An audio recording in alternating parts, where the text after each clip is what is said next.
రిజర్వేషన్ల ఉద్యమ రూపంలో రేగిన నిప్పురవ్వ మహోగ్ర ఉద్యమమై ప్రధానమంత్రి పదవికి అసలు తెచ్చింది.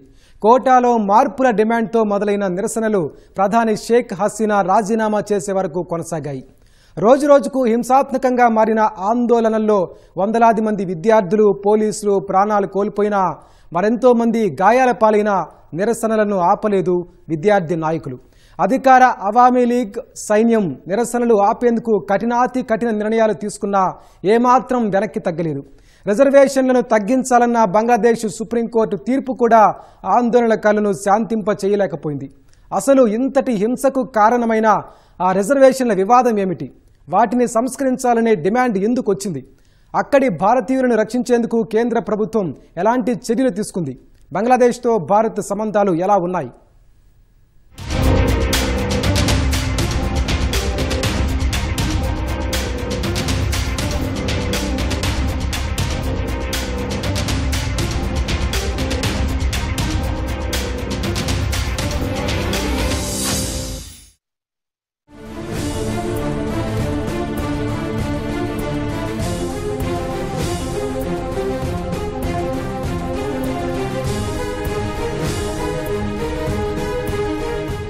ప్రభుత్వ ఉద్యోగాల్లో రిజర్వేషన్ల విధానాన్ని సంస్కరించి ప్రతిభకు పట్టం కట్టాలనే డిమాండ్తో విశ్వవిద్యాలయాల్లో జులైలో ప్రారంభమయ్యాయి బంగ్లాదేశ్ ఆందోళనలు. ప్రస్తుతం ఉన్న కోటా పద్ధతి సంస్కరించి ప్రతిభ ఆధారంగా మొదటి, రెండో శ్రేణి ప్రభుత్వ ఉద్యోగాలను భర్తీ చేయాలని డిమాండ్ చేస్తూ ప్రధాన నగరాలైన ఢాకా, రాజ్షాహి, కుల్నా, చత్తోగ్రామ్లలో జాతీయ రహదారులను, రైల్వే మార్గాలను ఆందోళనకారులు దిగ్బంధించారు. దీనికి ఢాకా విశ్వవిద్యాలయ విద్యార్థులు నాయకత్వం వహించారు. కానీ ఆందోళనల్ని అదుపు చేయడానికి, నిరసనల కట్టడికి షేక్ హసీనా ప్రభుత్వం తీసుకున్న కొన్ని నిర్ణయాలు ఫలితం ఇవ్వకపోగా ఉద్యమం మరో రూపుదాల్చింది. చివరికిప్పుడు ప్రధాని షేక్ హసీనా రాజీనామా చేసేంత వరకు ఆందోళనకారులు విశ్రమించలేదు. బంగ్లాదేశ్ అల్లర్లకి ప్రధాన కారణం బంగ్లాదేశ్ లో షేక్ హసీనా గవర్నమెంట్ తీసుకొచ్చిన రిజర్వేషన్ విధానం. బంగ్లాదేశ్ విమోచనకి ఎవరైతే సైనికులు పనిచేశారో 1971 నుంచి, ఆ 72లో ఆ యాక్ట్ వచ్చిన తర్వాత నుంచి వాళ్ళు ఏం చేశారంటే, ఇప్పుడు కొత్తగా మేడం ఏం చేసిందంటే షేక్ హసీనా నిన్నటి వరకు ప్రధానమంత్రిగా ఉన్నామే, ఆ 30+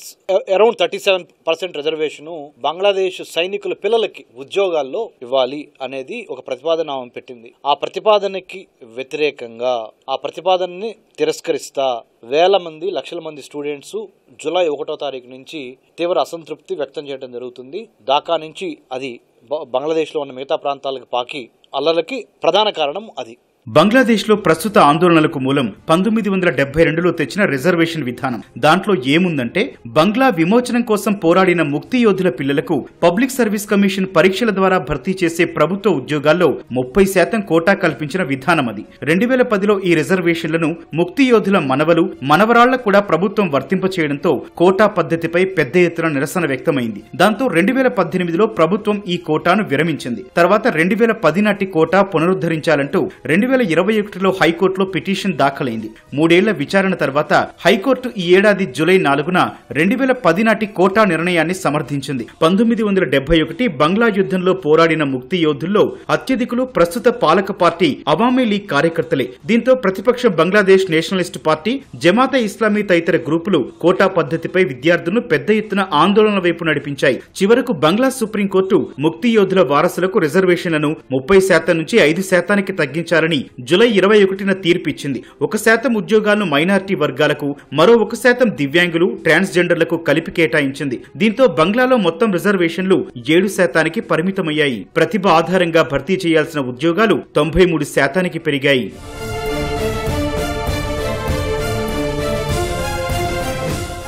అయితే రిజర్వేషన్ల సంస్కరణ కోసం నిరసనలు చేస్తున్నా వాటిని వ్యతిరేకిస్తున్న వారిని ప్రధాని షేక్ హసీనా రజాకారులుగా అభివర్ణించారు. బంగ్లా విమోచన యుద్ధంలో పాకిస్తానీ సైన్యానికి సహకరించిన వారిని రజాకారులుగా సంబోధిస్తారని ఇది కోటా వ్యతిరేకులకు మరింత ఆగ్రహం కలిగించింది. రిజర్వేషన్లపై శాంతియుతంగా నిరసన తెలుపుతోన్న విద్యార్థులపై పాలక అవామీ లీగ్ అనుబంధ విద్యార్థి సంఘం దాడులు చేయడంతో పరిస్థితి మరింత ఉద్రిక్తమైంది. అదే ప్రధాని షేక్ హసీనా రాజీనామా చేయడానికి కారణమైందని అంతర్జాతీయ నిపుణులు చెబుతున్నారు.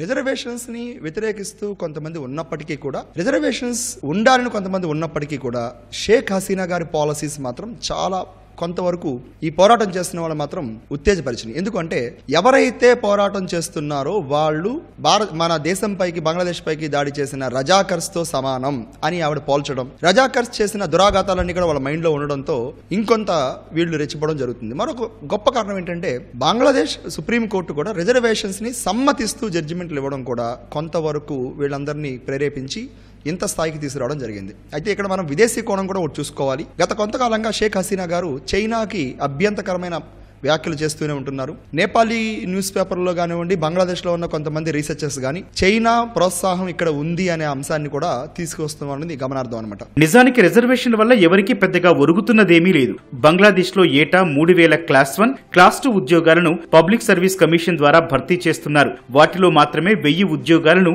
ముక్తి యోధుల వారసులకు కేటాయించారు. అందులోనూ 300 ఉద్యోగాలు మాత్రమే ఈ కోటా కింద భర్తీ అవుతున్నాయి. అంటే ముక్తి యోధుల వారసుల కోటాలో ఏటా 700 ఉద్యోగాలు భర్తీ కాకుండా మిగిలిపోతున్నాయి.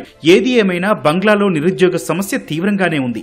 దేశంలో 15 నుంచి 25 ఏళ్ల వయోవర్గంలో 28% అంటే 1.8 కోట్ల మంది నిరుద్యోగులుగా ఉన్నారు. వారు కొద్దిపాటి రిజర్వేషన్లు కూడా సహించే స్థితిలో లేరు.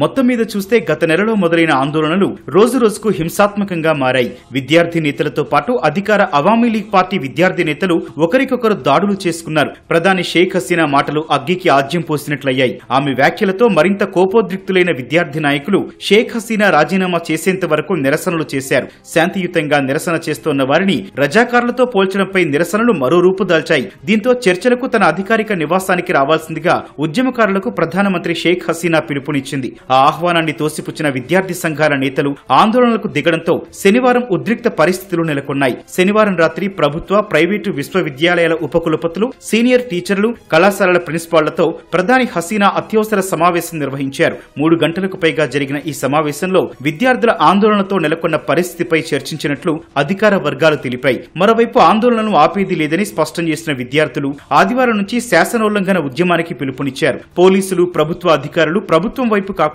తమ వైపు నిలవాలని కోరారు. విశ్వవిద్యాలయాల్లోని డార్మిటరీలను తక్షణం తెరవాలని అల్టిమేటం జారీ చేశారు. ఈ సందర్భంగా ప్రధాని రాజీనామా చేయాలంటూ కొందరు డిమాండ్ చేశారు. షేక్ హసీనా రాజీనామా చేసేంత వరకు నిష్క్రమించేది లేదన్నారు నిరసనకారులు. ఢాకాలో సోమవారం ఆందోళనలు మరింత తారాస్థాయికి చేరాయి. ప్రధాని అధికారిక నివాసాన్ని చుట్టుముట్టిన నిరసనకారులు ఇంట్లోకి సైతం వెళ్లినట్లు సమాచారం. ఇలా రోజు రోజుకు హింసాత్మకంగా మారిన ఘటనలను కట్టడి చేయలేకపోయింది షేక్ హసీనా. చివరికి నిరసనకారుల డిమాండ్ మేరకు ప్రధాని పదవికి రాజీనామా చేసి దేశం విడిచి వెళ్లిపోయారు. ఈ విషయాన్ని సైన్యం ధృవీకరించింది. దేశంలో ఉద్రిక్త వాతావరణం నెలకొన్న తరుణంలో ప్రధాని హసీనా, ఆమె సోదరి రెహానాలు రాజధాని ఢాకా నుంచి సురక్షిత ప్రాంతానికి తరలి వెళ్లారు. ఆర్మీకి చెందిన ప్రత్యేక హెలికాప్టర్లో దేశం విడిచి వెళ్లిపోయినట్లు తెలిసింది. ఈ నేపథ్యంలో ఆర్మీ రంగంలోకి దిగింది. Bangladesh army chief walker Uzzaman జాతినుద్దేశించి ప్రసంగిస్తూ నిరసనకారులు హింసా మార్గాన్ని వీడాలని పిలుపునిచ్చారు. హింసాత్మక ఘటన నేపథ్యంలో త్వరలో తాత్కాలిక ప్రభుత్వాన్ని ఏర్పాటు చేస్తామని వెల్లడించారు.